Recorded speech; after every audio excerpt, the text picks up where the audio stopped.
Hello fellas, तो कैसे हो सब। आई होप सब बढ़िया होंगे। तो आज हम सॉल्व करेंगे LeetCode POTD 1072 which is flip columns for maximum number of equal rows. तो क्वेश्चन को काफ़ी अच्छे से समझेंगे, पूरा इंट्यूशन, पूरा थॉट प्रोसेस, सारी चीज़ें बेसिक से समझेंगे। सो हाँ, चलो चलते अपने बोर्ड की तरफ एंड स्टार्ट करते अपने कॉन्सेप्ट को। तो देखो, सबसे पहले मैं एक चीज़ बता दूँ, ये क्वेश्चन अगर तुम लोगों से बना नहीं तो क्वेश्चन काफ़ी ट्रिकी था सोचने के अंदर। लाइक थोड़ा सा तुमको सोचना पड़ेगा, पैटर्न जो है इसके अंदर, ट्रेंड जो है उसको ऑब्जर्व करना थोड़ा सा ट्रिकी था। हम मालूम है तेरे बाप को मत सिखा। चल तो उसी के लिए अपन इसको काफी अच्छे से बेसिक से समझेंगे ताकि तुम लोगों को समझ में आए कि हाँ इसको मतलब सोचना कैसे था, इसमें थॉट प्रोसेस क्या रहना चाहिए थी। ठीक है, तो सबसे पहले देखो, क्वेश्चन तुम लोगों ने पढ़ लिया हो लेकिन तब भी एक बार डिस्कस कर लेते हैं। You are given an m into n binary matrix. Okay, तो अपन को एक मैट्रिक्स दे के रखी जो m बाई n की है। ठीक है, m बाई n मतलब i into C. Okay, so binary matrix मतलब इसका मतलब कि 0 1 0 या फिर 0 0 0, इसका इन द सेंस है कि जो एलिमेंट्स है मैट्रिक्स में वो सिर्फ 0 या 1 रहने वाले हैं। Okay, you can choose any number of column in the matrix and flip every cell in that column, that is change the value of cell from 0 to 1 और vice versa। बेसिकली इसमें क्या बोलना चाह रहे हैं अपन यहाँ से समझते। देखो, ये 3 स्टेप प्रोसेस है। 3 स्टेप कौन सी? पहली तुमको कोई सी सिलेक्ट करना है कॉलम। ठीक है, कॉलम क्या होता है, ये देखो, ये कॉलम है तुम्हारा, ये कॉलम है तुम्हारा, ये कॉलम है। ठीक है, अब तुमने एक या एक से ज्यादा कोई से भी कॉलम तुम सिलेक्ट कर सकते हो। उसके बाद उस कॉलम में, जैसे कि ये वाला कॉलम में सिलेक्ट करता हूँ पहले नंबर का कॉलम, तो इसके अंदर जितने भी जीरो है मैं उनको 1 कर दूंगा और जितने भी 1 है उनको भी 0 कर दूंगा। ठीक है, ये देखो यहाँ पे 1 है। अब अगर मैं इस कॉलम को चुनता हूं तो इसका इनवर्स क्या होने वाला है? 0 1 0। ठीक है, इस कॉलम का, इस स्पेसिफिक कॉलम का। आई थिंक तुम लोगों को समझ में आ गया होगा सेकंड स्टेप। अब तीसरी स्टेप क्या है? तीसरी स्टेप उन्होंने बोला है चेक रो इक्विवेलेंसी। इसका मतलब क्या है कि अब आफ्टर तुम क्या करोगे, इसको इन्वर्स करोगे ना, उसके बाद तुमको रो देखना है। ये क्या होती है? ये अपनी रो है। ठीक है, ये रो देखना है, ये रो देखना है। रो में क्या देखना है? रो में ये देखना है कि सारे के सारे जो एलिमेंट्स है वो एक दूसरे के बराबर है या नहीं, मतलब सारे के सारे एलिमेंट्स इक्वल है या नहीं। तो देखो, आई थिंक तुम लोगों को यहां तक चीज समझ में आ गई होगी। तुमको इन्वर्स करना है कॉलम में एंड और जो देखना है एलिमेंट्स बराबर होना चाहिए वो देखना है तुमको रो के अंदर। आई होप तुमको यहां तक क्लियर हो गया है। ओके, अब देखो अपन को रिटर्न क्या करना है, वो चाहते क्या है? Return the maximum number of rows that have all values equal after some number of flips. इसका मतलब क्या है? अपन को मैक्सिमम नंबर ऑफ रो चाहिए वो जो इक्वल रो है। ठीक है, जैसे कि ये एक रो हो गई। ठीक है, एक रो हो गई, बस एक ही आ रहा है इसके अंदर। ऐसा हो सकता है कि अपन इन दोनों रो को फ्लिप, ये वाले जो कॉलम है ना, इन दोनों ये कॉलम को अगर फ्लिप करें तो हो सकता है कि कोई और रो जो है वो बराबर हो जाए, है ना। तो यही चीज अपन चाहते हैं। अब इसको अच्छे से समझेंगे एग्जाम्पल से। ठीक है, तो देखो बस स्टेप वाइज मेरे साथ चलते रहना, तुम लोगों को क्वेश्चन काफी अच्छे से क्लियर हो जाएगा। Okay, to make a row equivalent we need इधर ऑल जीरोस ऑल वन। ठीक है, इसका मतलब क्या है? अगर अपन को किसी भी रो को इक्विवेलेंट बनाना है, जो अपन ने तीसरी कंडीशन पढ़ी थी, तो सारे के सारे 1 होना चाहिए या फिर सारे के सारे क्या होना चाहिए? 0 होना चाहिए। ठीक है, ये बात क्लियर है, तभी अपनी जो रो है वो इक्विवेलेंस होगी। ठीक है, डन। अब अपन आगे चलते। ठीक है, तो to make first row equivalent we can inverse column that start with 0 only और 1 ओनली। इसका मतलब क्या है? इसका मतलब मैं ये बोल रहा हूं कि लेट्स कंसीडर करते हैं अपन एक एग्जांपल को। ठीक है, अपन ने एक एग्जांपल मैट्रिक्स बनाई जो क्या है अपनी 1 0 1 0 1 0 1 1 1 और 1 0 1। ठीक है, अब इसके अंदर अपने पास कॉलम 1 कॉलम 2 कॉलम 3 कॉलम है, देखे रखिए। ठीक है, अब अपन सबसे पहले फोकस करेंगे रो 1 को इक्विवेलेंस बनाने का। अगर तुमको रो 1 को इक्विवेलेंट बनाना है, अगर तुमको रो 1 को, ध्यान से सुनना, सिर्फ रो 1 को, सिर्फ रो 1 को अगर तुमको इक्विवेलेंट बनाना है तो तुम क्या करोगे? तुम जो 1 से इसमें उसको चेंज कर दो, उसको इन्वर्स कर दो। मतलब तुम ये वाली पूरी कॉलम को सिलेक्ट कर लो। तुमको इन लोगों से मतलब नहीं, ये लोग इन्वर्स होने के बाद क्या होने वाले तुमको इससे कोई फायदा नहीं है। ठीक है, उसको देखो ही मत।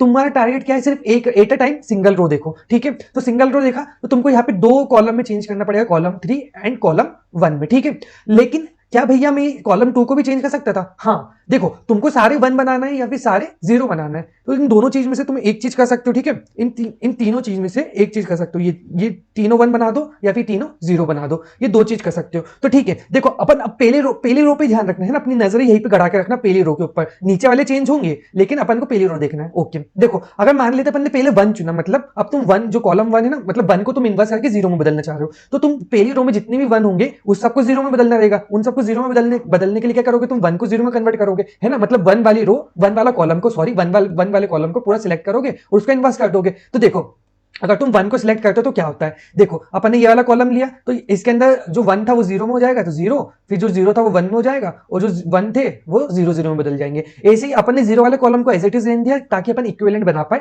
देन उसका जो 1 वाला कॉलम था उसको भी चेंज करना पड़ेगा, है ना, तो उसको भी चेंज करा। तो देखो उसको भी इन्वर्स ले लिया। अब इससे क्या फायदा मिला? इससे ये फायदा मिला कि देखो तुम्हारे पास एक जो रो थी, जो तुम्हारी टारगेटेड रो 1 थी, वो तुम्हारी चेंज हो गई। ओके डन, ओके डन भैया, ये चीज समझ में आ गई। पर देखो अब देखो एक और चीज अगर भैया मैं इसमें जीरो लेता तो क्या होता, देखो जीरो लेते तो तुमको बीच वाली रो बदलना रहती, तो बीच वाली रो का इनवर्स ले लो। जीरो किस में बदला, वन में, वन किस में बदला, जीरो में, देन वन किस में बदला, जीरो में, देन ये वाला जीरो किस में बदला, वन में। इनवर्स यही होता है ना, इनवर्स यही होता है। तो अब देखो इससे क्या फायदा मिला, इससे ये फायदा मिला कि जो रो वन अपनी टारगेटेड रो थी वो इक्विवेलेंट बन गई है ना, ठीक है। अब भैया इसको मैं अगर इनवर्स कर रहा हूं तो हो सकता है दूसरी रो में भी चेंज आए, हाँ ऑफकोर्स आएगा, और हो सकता है दूसरी रो इक्विवेलेंट बन जाए, हाँ ऑफकोर्स बनेगी, उसके बारे में अपन आगे डिस्कस करेंगे, ठीक है। देखो now after we equalize row one, it might be possible there are other row which got equalized also. अपन ने ये बात करी कि अगर तुम पहली रो को बदल रहे हो तो ऐसा हो सकता है कि दूसरी रो जो है, जो आने वाली रोज है, वो भी इक्विवेलेंट हो जाए। तो देखो अपन ने जो चेंज करा पहली रो में, उससे कितनी सारी रो में इफेक्ट पड़ा ये देखते। देखो ये वाली रो जो रो टू थी वो इक्विवेलेंट बन गई, जो रो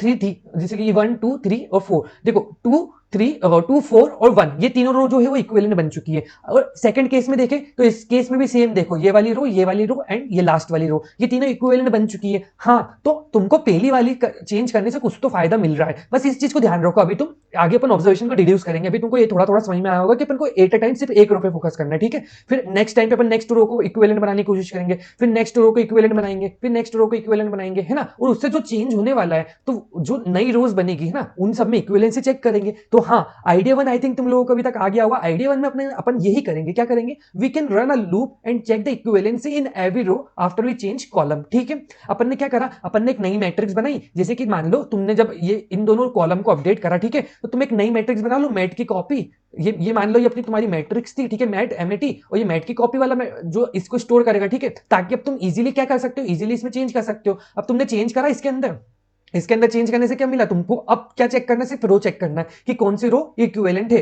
तुमने रो मतलब आर इंटू सी कॉम्प्लेक्सिटी रहेगी, मतलब तुम पूरी मैट्रिक्स पे ट्रेवर्स करोगे रो वाइज, और रो वाइज देखते जाओगे कि कौन सी रो ऐसी है जो इक्विवेलेंट है, तो उस रो पे काउंट तुम्हारा प्लस कर दोगे, है ना, तो ये तुम्हारा काउंट आंसर बढ़ जाएगा। आई थिंक यहां तक तुमको समझ में आया होगा, और यही चीज तुमने आइडिया, तुमको यही आया होगा ना पहला आइडिया। तो देखो ये एक काइंड ऑफ बहुत ज्यादा ही ब्रूट है, ठीक है। इससे क्या होगा, टीएलई आ जाएगा। मैंने इसको सॉल्व करा, मैंने इसको नोट्स के अंदर तुमको कोड भी देके रखा है, तुमको समझ में आ जाएगा कि टीएलई क्यों आ रहा है, तुम उसको चला के भी देख सकते हो, ठीक है। तो as we have created a copy of matrix multiple times, then compare every row in the new matrix, that's why it's leading to us on a TLE, ठीक है। इसका मतलब क्या, देखो अब तुमने पहले एक मैट्रिक्स बनाई, ठीक है, मान लो कि तुमने इसके लिए एक नई मैट्रिक्स बनाई, दो मैट्रिक्स, ठीक है, फिर पहली रो के लिए, ठीक है, फिर तुम जब दूसरी रो को चेंज करोगे तो उसके लिए फिर दो नई नई मैट्रिक्स बनाओगे, फिर तीसरी रो को चेंज करोगे तो फिर दो नई, फिर ऐसे करके ऐसे नई नई कितनी सारी पॉसिबिलिटी बन जाएगी, है ना, समझ रहे हो। अगर तुम्हारी मैट्रिक्स बहुत ज्यादा ही साइज की दे दी तुमको, ठीक है, जो एन इंटू एम का जो फैक्टर है वो ज्यादा दे दिया। अभी तो क्वेश्चन में अपन को 300 कुछ ऐसा कुछ करके देख रखा है, एन इंटू एम।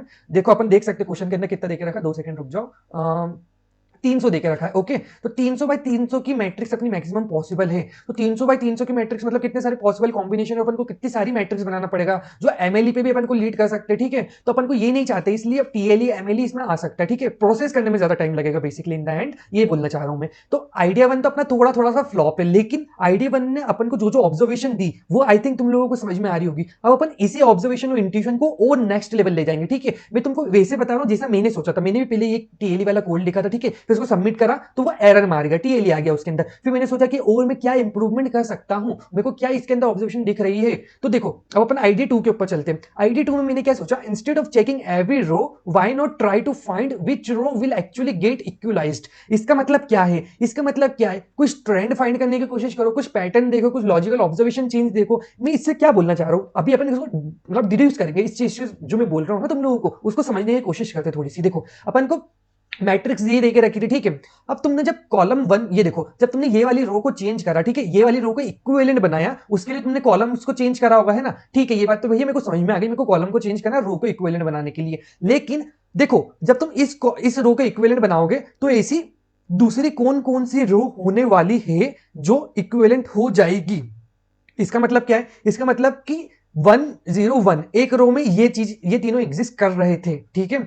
अब एक और मान लो, एक और 101 इसमें एग्जिस्ट कर रहा है, तो वो भी इक्विवेलेंट हो जाएगी। समझ में आ रहा है क्या बात है, मतलब अगर कोई सेम रो है ना, जैसे कि जो करंट रो की जैसे कोई और दूसरी रो प्रेजेंट है अपनी मैट्रिक्स के अंदर, तो वो दोनों सेम है, और सेम है मतलब अगर मैं इसको इक्विवेलेंट करूंगा वन को चेंज करके, तो इसमें भी वन चेंज होंगे ऑफकोर्स, क्योंकि अपन पूरा की पूरा कॉलम ले रहे हैं। अगर इसके अंदर मैं जीरो लेके इक्विवेलेंट कर रहा हूँ, जीरो को वन में बदल के, तो ऑफकोर्स मैं पूरा कॉलम लूंगा, तो इसके अंदर भी जीरो वन में बदल जाएगा, तो ये तीनों one one one one one हो जाएंगे यहाँ पे, जैसे तीनों वन हुआ। तो तुमको पहला केस समझ में आया, if the balance are row which more rows will actually get balance. ये क्वेश्चन मेरे दिमाग में सबसे पहले आया, तो उसके अंदर मेरे को पहला ये वाली चीज तो इजीली डिड्यूस हो गई कि जो सेम रो होगी वो सेम आंसर देगी, तो वो भी अपना आंसर में काउंट होने वाली है। ये बात समझ में आई, ये बात समझ में आई, आई थिंक तुम लोगों को समझ में आई होगी। सेकंड चीज, सेकंड ऐसी कौन सी रो हो सकती है जो इसको चेंज होने पे अपन को आंसर दे सकती है। देखो ये काफी ट्रिकी था, इसके अंदर मेरे को कम से कम 15 से 20 मिनट लगा ये वाली ऑब्जर्वेशन डिड्यूस करने में। मैंने काफी सारे मल्टीपल टेस्ट केसेस बनाए, अगर तुमको भी ये ऑब्जर्वेशन डिड्यूस नहीं हुई तो कोई बात नहीं, क्योंकि टाइम लगता है इस चीज को करने में। लाइक ये सीधी सीधी ऑब्जर्वेशन थी नहीं, अगर तुमको सोचना हो तो थोड़ा सा ट्रिकी था ये, लेकिन आई थिंक तुम काफी लोगों ने सोच भी लिया होगा। ठीक है, तो अब देखो अपन आगे बढ़ते हैं। देखो तो इसकी इनवर्स मैट्रिक्स मान लो 101 देके रखा है, इसकी इनवर्स क्या होने वाला है 010। ठीक है, अब मान लो कि अपन ने ये वाली कॉलम को चेंज करा। ठीक है, लोग जो मेरे को पेन लेने दो, देखो 010, ठीक है, और 101, इसका इनवर्स क्या है, ये है। ठीक है, ये बात समझ में आ गई। अब मान लो ये अपनी कॉल 1 थी, कॉलम 2 था, ये कॉलम 3 था, तो अब अगर तुम इसको चेंज करोगे, ठीक है, ये वाली रो और ये वाली, देखो पहले इसको अपन इक्वलाइज कर रहे हैं। ठीक है, ये वाली रो को इक्वलाइज कर रहे हैं, तो ये वाली रो को इक्वलाइज करने के लिए क्या करना पड़ेगा, तुम 1 को 0 में बदल सकते हो या फिर 0 को 1 में बदल सकते हो। ठीक है, तो मान लेते अपन ये 0 को 1 में बदलते, मतलब तुम कॉलम 2 को चेंज करोगे ना, कॉलम 2 को चेंज करोगे तो क्या आएगा, 0 1 में बदल जाएगा। ठीक है, और ये दोनों एज इट इज रहेंगे। ठीक है, तो इसका नीचे क्या होगा, ये 0 एज इट इज रहेंगे, और ये जो 1 था यहाँ पे, ये जो 1 था वो 0 में बदल जाएगा। और ये देखो इससे क्या फायदा मिला, इससे ये फायदा मिला कि ये एक दूसरे के टोटल इनवर्स मिल गए। टोटल इनवर्स इसका मतलब दोनों इक्विवेलेंट मिल गए, इक्विवेलेंट मिल गए। थोड़ा थोड़ा समझ में आया, थोड़ी थोड़ी ऑब्जर्वेशन क्लियर हुई तुमको। अब देखो जब भी तुम 1 का देखोगे, 0 का देखोगे, तो ये दोनों एक दूसरे के इनवर्स ही ना, एक तरह से समझ रहे हो। अगर तुम इन दोनों के इनवर्स फॉर्म करोगे तो तुमको 0 का 1 मिल जाएगा और 1 का 0 मिल जाएगा, तो दोनों तब भी बराबर रहेंगे और बराबर रिजल्ट देंगे। अपन को यही तो देखना था, अपन को यही तो देखना था कि कितनी सारी रोज जो है वो सेम होने वाली है। तो इससे क्या ऑब्जर्वेशन मिली कि दो चीजें हैं। देखो पहली चीज कि जो सेम रो है वो सेम अपन को मतलब रो इक्विवेलेंट बन जाएगा, क्योंकि अपन एक रो पे फोकस कर रहे हैं ना इक्विवेलेंसी बनाने के लिए। और दूसरी कौन सी रो होगी, जो उसका इनवर्स होगी। ठीक है, जो उसकी इनवर्स रो होगी ना, उसके अंदर अपन चेंज करेंगे, मतलब जो भी कॉलम का अपन उसको, जब पहली रो को अपन इक्विवेलेंट करा तो जो उसका इनवर्स रहेगा वो भी इक्विवेलेंट हो जाएगा, वो सेम जो रो थी वो भी इक्विवेलेंट हो गई। ठीक है, तो तुमको ये दोनों चीज समझ में आई, मतलब एक चेंज करने से तुमको बस ये देखना है कि इस पूरी मैट्रिक्स में करंट रो से कौन कौन सेम है, पहली चीज। दूसरी कि करंट रो से कौन कौन सी इनवर्स पॉसिबल है। ठीक है, इनवर्स जो है इसका इनवर्स क्या होने वाला है वो भी तुमको सर्च करते जाना है रोज के अंदर।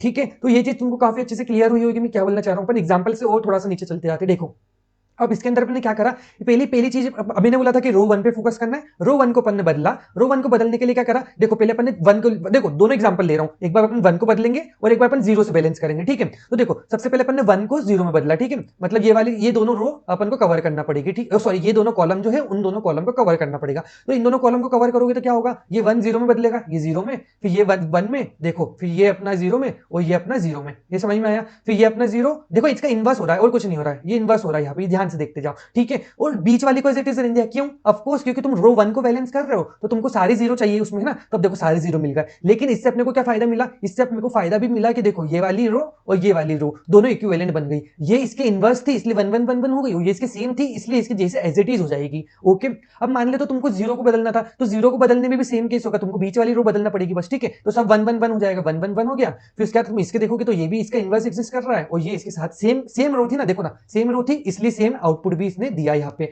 आई थिंक तुम लोगों को समझ में आ गया होगा। तो टोटल कितनी बन रही है, अपना आंसर 3 बन रहे हैं ना। तो एटमिक्स तुम 3 रो को इक्विवेलेंट बना पाते हो। ठीक है, कॉलम चेंज करने पे। अब अपन इसी को रो 2 के ऊपर डिड्यूस करेंगे। ठीक है, अब अपन आगे चलते अपने एग्जांपल को। आई थिंक तुम लोगों को थोड़ा समझ में आते जा रहा होगा क्या मैं बोलने की कोशिश कर रहा हूं एक्चुअली में। ठीक है, अब देखो ड्राई रन करते अपन रो 2 के लिए। अब देखो रो 2 में क्या हो रहा है, रो 2 में अपन अब सिर्फ इस रो पे फोकस करेंगे, ये अपनी ओरिजिनल मैट्रिक्स है। ठीक है, क्या है ओरिजिनल मैट्रिक्स। अब सिर्फ 0 1 0 पे फोकस करेंगे। तो देखो तुम क्या कर सकते हो, इन दोनों 0 को 1 में बदल सकते हो या फिर ये 1 को तुम 0 में बदल सकते हो। ठीक है, तुम्हारी मर्जी। देखो मान लो अगर तुमने सारे 1 को चूज करते, मतलब इसको इसमें सब 1 को हटाना है, तो 1 को हटाने के लिए 1 किस में एग्जिस्ट करा, कॉलम 2 में, तो कॉलम 2 को इन्वर्स करना पड़ेगा। तो बीच वाले तुमने इन्वर्स करा। ठीक है, तो 0 में 1 में बदला, देखो 0 1 में बदला, फिर 1 0 में बदला, फिर 1 0 में बदला, फिर 0 1 में बदला। आई थिंक तुम लोगों को समझ में आया। ठीक है, अब इस चेंज से क्या फर्क पड़ा, देखो ये वाली चीज बराबर हो गई। ठीक है, फिर देखो ये वाली बराबर हो गई और ये वाली बराबर हो गई। अब ऐसा क्यों हो रहा है, देखो जब ये थी इसका इनवर्स जो था वो ये था 1 0 1 है ना, देखो 0 1 0 का इनवर्स क्या होगा, इसका इनवर्स ये होगा ना 1 0 1 है ना, तो 1 0 1 ये थी और ये थी, ये दोनों इसके इनवर्स एग्जिस्ट कर रहे थे है ना, तो ये दोनों ही रो बराबर हुई है ना। ये चीज समझ में आई, काफी हद तक तुम लोगों को थोड़ा थोड़ा नया आइडिया आया होगा हाँ, कि इनवर्स क्यों हो रही बराबर, इनवर्स या सेम, ये दोनों का लॉजिक में क्यों ही बोल रहा हूँ, क्यों फोकस कर रहा हूँ उन दोनों के ऊपर। ओके, और देखो दूसरी चीज, अगर मैं जीरो को चेंज करता, मान लो कि इन जीरो को चेंज करना है, तो इन दोनों जीरो को बदलने के लिए मैं क्या करूंगा, ये दोनों कॉलम सिलेक्ट कर लूंगा, इजी बात है ना। तुम इसको बड़ा मैट्रिक्स ले लो, उसके ऊपर भी ट्राई कर सकते हो, मैंने तुमको समझाने के लिए छोटी मैट्रिक्स लेके रखी, ठीक है। अब आई थिंक ये तब भी तुमको काफी अच्छे से क्लियर हो रहा होगा। देखो तो तुम ये वाली दोनों रो को तुमने इन्वर्स कर लिया, ग्रीन से लिखा है मतलब इन्वर्टेड लिखा हुआ है, ठीक है।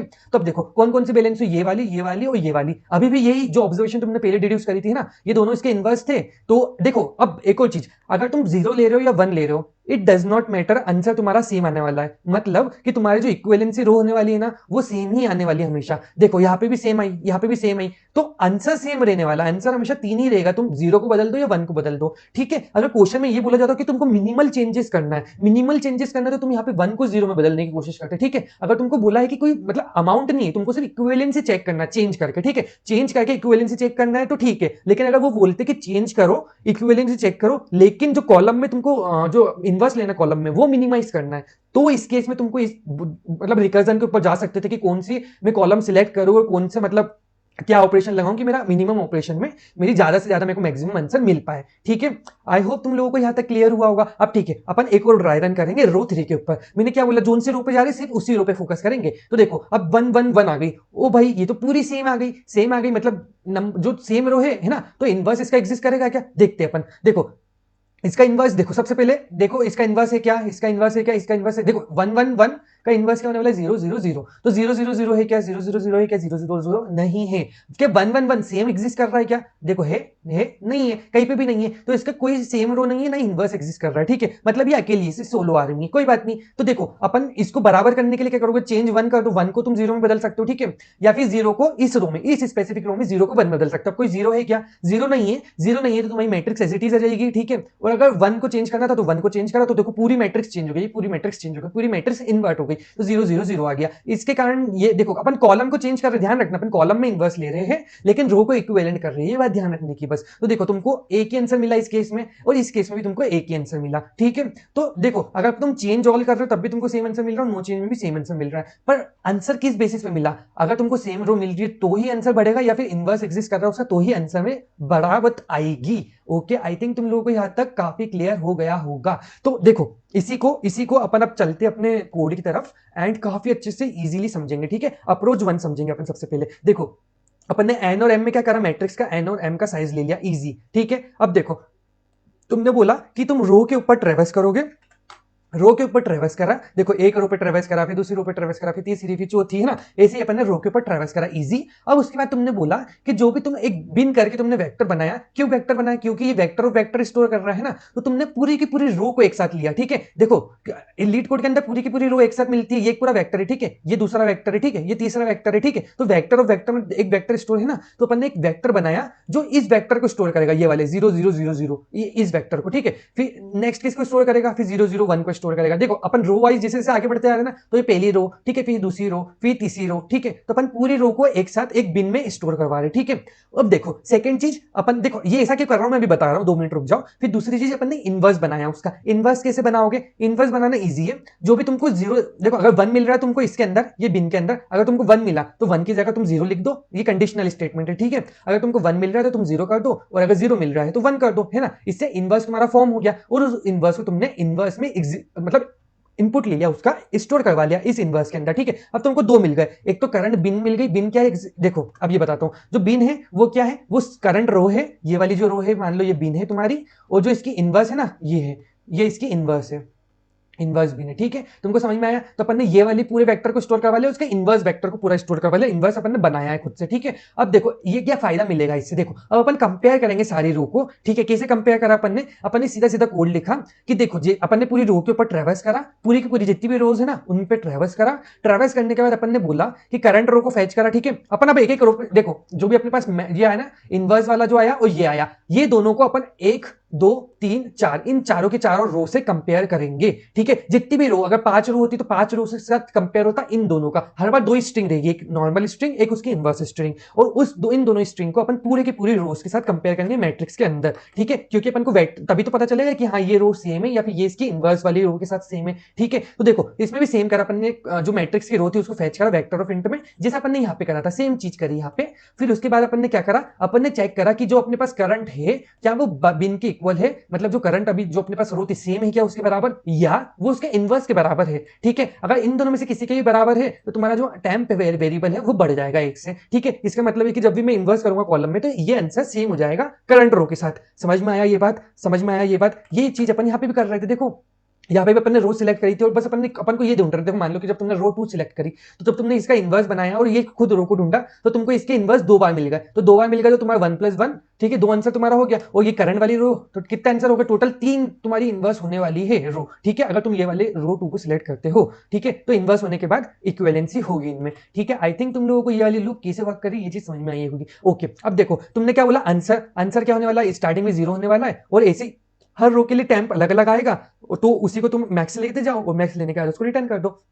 ये एक्सेप्टेड कोड है, तुम इसको सबमिट भी कर सकते हो। मेरे नोट्स के अंदर मैंने इस कोड को अलग से लिख के भी रखा है। ओके, तो चलो चलते अपन अपनी अप्रोच 2 के ऊपर जो काफी ऑप्टिमाइज है एंड इसमें तुमको ज्यादा कुछ टफ नहीं है, काफी इजीली बताऊंगा। ठीक है, तो देखो इसको ऑप्टिमाइज कैसे करेंगे अपन, मैप का यूज करके। देखो मैप का आइडिया मेरे को कैसे आया और क्यों आया मैं ये बताता हूँ। देखो जब भी 2 3 2 मान लो कि एक वेक्टर देके रखा, अब तुमको बताना है कि इसमें 2 कितनी बार आ रहा है। ठीक है, तो 2 कितनी बार आ रहा है तो तुम सीधे मैप का यूज करोगे। तुम्हारे दिमाग में तो ये है, मैं मैप और 2 कर दूंगा उसको प्लस प्लस कर दूंगा, तो ये इसके अंदर अगर मेरे को ऐसा एक वेक्टर देके रखा है 2 2 2 3 4 2। ठीक है, तब मैप ऑफ 2 क्या दे देगा, तुम मैप ऑफ 2 बता देगा कि 3 बार आया है। तो ऐसे ही सेम समझ लो, ऐसे ही सेम समझ लो कि तुम जो करंट स्ट्रिंग है, करंट रो है, जो भी करंट रो है, मान लो 1 0 1 0 ये है। ठीक है, करंट रो तुम्हारी, तो तुम इसको स्टोर कर लो मैप के अंदर। इसको अगर तुम मैप के अंदर स्टोर कर लोगे, स्ट्रिंग फॉर्मेट में स्टोर कर लो ताकि तुम इजीली इसको ट्रैक कर पाओ। ठीक है, तो इसको तुम स्टोर कर लोगे और ये बाद में अभी कभी आ रही है। ठीक है, कभी बाद में आएगी तो तुम डायरेक्टली इसको प्लस कर दो, ये वाले काउंट को जो मैप में इसका काउंट प्लस कर दो। ठीक है, तो इसका काउंट प्लस कर दोगे तो तुम्हारे लिए इजीली आंसर ट्रैक करना इजी हो जाएगा, है ना। तुमको कंप्यूटेशन नहीं करना पड़ेगा। कौन सा कंप्यूटेशन, तुम देखो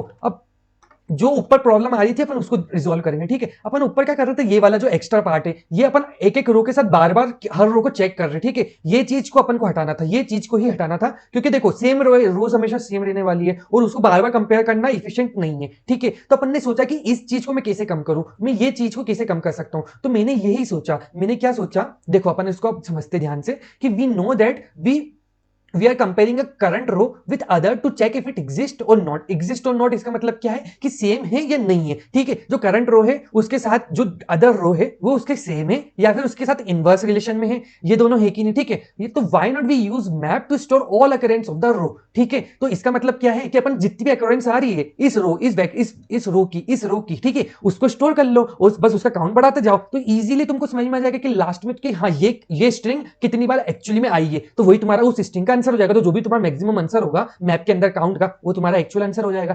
थोड़ा थोड़ा समझ में आया होगा, थोड़ा थोड़ा आई थिंक तुम लोगों को समझ में आया होगा। थोड़ा सा ड्राई रन करो, तुमको काफी हद तक क्लियर होगा। देखो तो ये जो वेक्टर था, ये तुम्हारा वेक्टर ऑफ इंट का, तुमने उसको स्ट्रिंग फॉर्मेट में कन्वर्ट करा पहले। ठीक है, तो 1 0 1 0 लिखा था तो स्ट्रिंग फॉर्मेट में 1 0 1 0 हो जाएगा। ठीक है, लेकिन इसको मैं ऐसा क्यों कर रहा हूं, ताकि मैं मैप ऑफ स्ट्रिंग बना पाऊं। ठीक है, map of string comma int बना पाऊं। अदरवाइज मेरे को क्या बनाना पड़ता, अदरवाइज मेरे को बनाना पड़ता UM of vector of int. ठीक है, vector of int comma int. ठीक है, तो अब वेक्टर को ट्रैक करना काफी टफ है। तुम ही सोचो ना कि फिर वो फोकट के ज्यादा कंपैरिजन करेगा, तो अपन कॉम्प्लेक्स नहीं बनाना चाहते, अपन को फास्ट एफिशिएंसी चाहिए ना कोड एग्जीक्यूट करते टाइम, इसलिए अपन ने स्ट्रिंग में कन्वर्ट करा। ठीक है, तब तुम लोगों को काफी हद तक समझ में आ गया। देखो कोड काफी छोटा है, सेक्सी है, काफी इजीली तुमको समझ में आएगा। देखो सबसे पहले क्या करा, मैप बनाया, सारी चीजें मैंने ट्राई करी एज इट इज रखने की ऊपर के साथ। ठीक है, सेम ऊपर के साथ एज इट इज रखूंगा, बस कोड थोड़ा थोड़ा मॉडिफाइड है। ठीक है, क्या मॉडिफाइड है, देखो सबसे पहले तुमने क्या करा, जो देखो अपन को जो करंट रो है। ठीक है, करंट रो को तुमको एज इट इज लेना है ना, स्ट्रिंग फॉर्मेट में, जो उसके इनवर्स है उसको भी साथ में लेते चलो। कैसे लेते चलोगे, देखो एक ये जो है जो करंट रो को स्टोर करेगा, ठीक है, ये उसका इनवर्स स्टोर करेगा। सेम अपन ऊपर भी अपन ने यही चीज करी थी ना, आई थिंक तुम लोगों को समझ में आया। अब देखो नीचे क्या करा अपन ने, ट्रैवर्स करा उस रो के ऊपर। ट्रैवर्स करने के बाद अपन ने करंट रो में सीधे सीधे देखो, अगर वैल्यू अपनी 0 के बराबर है तो तुमने 0 को प्लस कर दिया इस स्ट्रिंग के अंदर, अदरवाइज तुम 1 को प्लस कर दोगे। ये नॉर्मल स्ट्रिंग थी इसलिए अपन ने नॉर्मल केस लिया है। ठीक है, नॉर्मल अपन ने प्लस करा है। लेकिन लेकिन अगर इसकी इनवर्स होगी तो क्या होगा, इनवर्स रिलेशन में क्या होगा, अगर 0 है तो तुमको 1 ऐड करना है। देखो अगर ये कंडीशन ट्रू होती है तो ये ट्रू पहले चलता है, ये वाला ट्रू चलता है, ये फॉल्स पे चलता है, ठीक है। तो अगर 0 है तो 1 आएगा, और अगर 1 है तो 0 आएगा। आई थिंक तुम लोगों को समझ में आ गया होगा। तो ये दोनों स्ट्रिंग तुम्हारे पास बन जाएगी, इन बाइनरी और इनवर्स ऑफ बाइनरी, ठीक है। मैं इसको बाइनरी स्ट्रिंग बोल रहा हूँ, ठीक है, ये अपनी बाइनरी स्ट्रिंग है, इसलिए अपन इसको बिन नाम दे रहे। आई थिंक तुम लोगों को ये चीज समझ में आ गई है। अब देखो जो तुमको ये दोनों स्ट्रिंग बन ली ना, उन दोनों को तुमको बस प्लस प्लस करना मैप के अंदर। तुमने इन दोनों स्ट्रिंग को मैप में डाल दिया, ठीक है। अब मैप में डाल दिया तो क्या हुआ, मान लो कि तुमको ये ऊपर की साइड अपन केस को समझते, ठीक है, ये वाले केस को देख लेते, ठीक है। ये 0, ये वाला केस को 1 0 1, ठीक है। अब तुमने 101 को मैप में डाल दिया, ठीक है। अभी इसका काउंट क्या हो गया, 101 का काउंट 1 हो गया, ठीक है। फिर उसके बाद तुमने तुमने अभी अभी ये 1 हो गया, इसका इनवर्स का काउंट, इसका इनवर्स क्या होगा, 0 1 0, ठीक है। तो ये क्या हो गया, 1 हो गया, ठीक है। अब तुम ये रो तुम्हारी कंप्लीट हो गई, प्रोसेस हो गई, ठीक है। अब तुम नेक्स्ट रो पे गए, नेक्स्ट रो पे गए तो तुम्हारे पास क्या आया, 0 1 0 आया, ठीक है। 0 1 0 आया तो तुम क्या करोगे, जो 0 1 0 का काउंट था उसको तुमने बढ़ाया, ठीक है। फिर इसका इनवर्स लिया, 0 1 0 का इनवर्स होगा 1 0 1। अब तुमने 101 का काउंट बढ़ा के 2 कर दिया, ठीक है। फिर तुम 1 1 1 लिया तो 1 1 1, ठीक है। 1 1 1 लिया तो इसका काउंट तुम, अब देखो मैप में थी नहीं तो तुमने 1 सेट करा,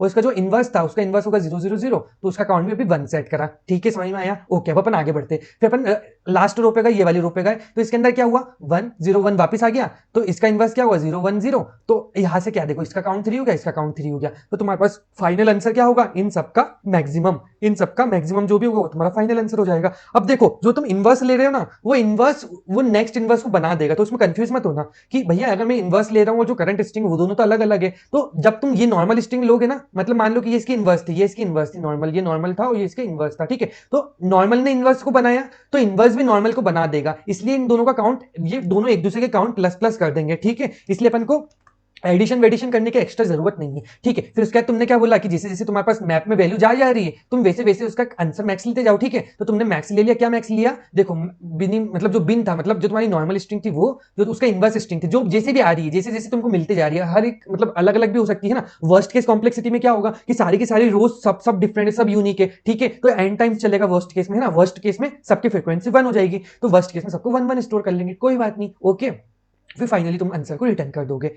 तो हाँ, ये क्वेश्चन में इतना ही था, थोड़ा थोड़ा सा ट्रिकी था, थोड़ा सोचने में टाइम लगेगा, मेरे को भी थोड़ा टाइम लगा इस क्वेश्चन को सॉल्व करने में, अराउंड 40 मिनट्स लगे थे, 40 मिनट्स टू 1 आवर लगा था, क्योंकि मैं कंफ्यूज हो गया था रो एंड कॉलम के अंदर। तो देखो रो ऐसी होती, देखो ये अपनी कॉलम है, ठीक है, और रो तुम्हारी कैसी होती है, ऐसी होती है, तो कंफ्यूज मत होना, ठीक है, कंफ्यूज मत होना। लेकिन जब तुम काउंट करते हो ना, काउंट करते हो तो रो ऐसे काउंट होती है और कॉलम ऐसे काउंट होते हैं, ठीक है। तो ये काउंटिंग और होती कैसे एक्चुअली में, इसमें कंफ्यूज मत होना, क्योंकि मैं थोड़ा कंफ्यूज हो गया था जब सॉल्व कर रहा था, इसलिए मैंने गलत कोड भी लिखा था। सो आई होप तुम लोगों को चीजें काफी समझ में आई होगी, एंड मैंने कंसेप्ट क्लियर करने का काफी कोशिश करा है। मिलते हैं नेक्स्ट वीडियो में, जब तक के लिए बाय।